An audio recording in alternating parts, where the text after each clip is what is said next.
Hey, what's going on, everybody? Appreciate you stopping by. Welcome to the channel. I had not planned on doing a video today talking about the events that are going on in the Middle East, the SPR, oil prices, etc., etc. And the main reason behind that is I think a lot of people are getting burnt out.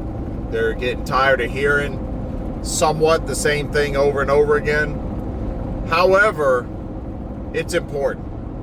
And it's not something that I think we should ignore. We should at least pay attention to what's going on and, stay updated. So there's been a couple of things that have occurred, a couple of updates that I wanted to pass on. So here I am. Hopefully I can keep this under 10 minutes.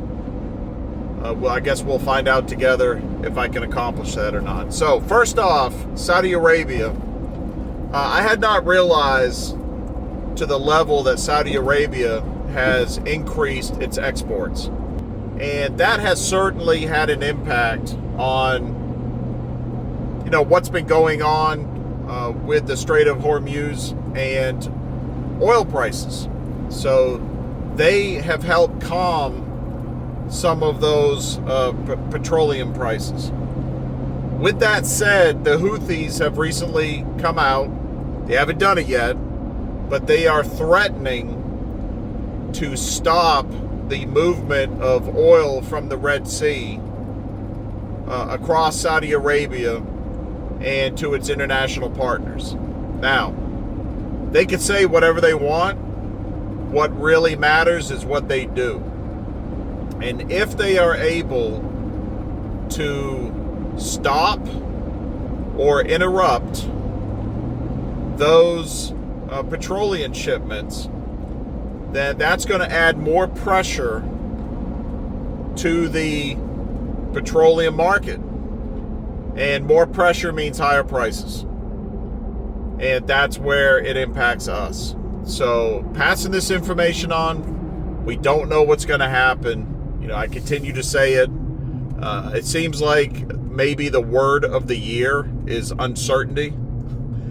If the Houthis are able to stop the oil export for any amount of time, that's going to have a major impact on the global oil supply and pricing. We've had the 10th consecutive night of airstrikes by the United States in Iran. And Iran has been taken a pummeling from what the reports say. They've struck several islands. They are also targeting military command centers in Iran, maritime combat assets, which is interesting because it seemed like it was not that long ago we were hearing that the Iranian Navy was basically devastated and they had nothing left. The U.S. has been striking missile and drone launch sites and air defense systems. So we've had wider regional chaos with Iran, who apparently is not out of missiles, and their military remains somewhat intact and effective because they've been conducting bombings and attacks across the region in a variety of different countries against U.S. assets with some success. They also struck a commercial oil tanker that was going through the Strait of Hormuz, and reportedly the crew had to abandon the ship. Yeah, this doesn't look like it's slowing down anytime soon. And the last I looked today, oil was at $89 a barrel. We'll have to see what happens with that.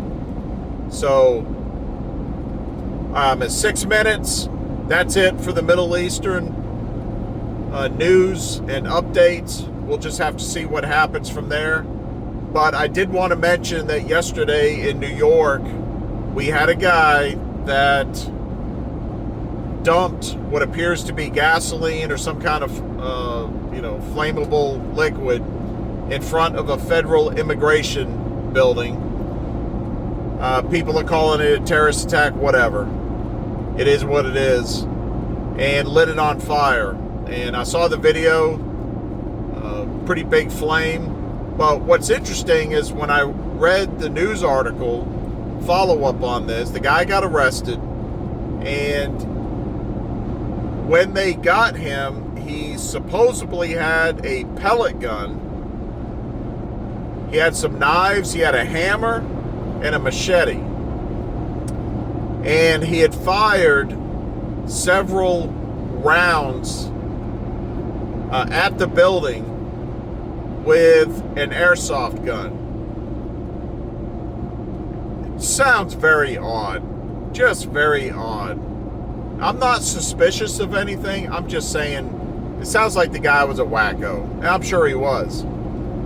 But I'm not sure what he was trying to accomplish, if that is the case, that he was firing shots at the building with an airsoft gun. I don't know.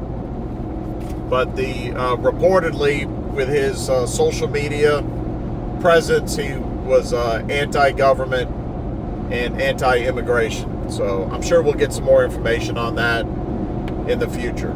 So 8 minutes, looks like I got in under the 10-minute mark. Keep prepping. So that's it. I appreciate you guys stopping by. Stay safe, take care. We'll see you next time. So I ran from the cities and the noise and lies, found a piece of ground under open skies, hands in the dirt, sweat on my shirt, learning what living's really worth. While crooked men shake hands in rooms, selling souls to corporate suits. Society's sick, but I found the cure. A back road life, honest and pure. They can keep their throne and their golden news. This life out here's my modern exodus.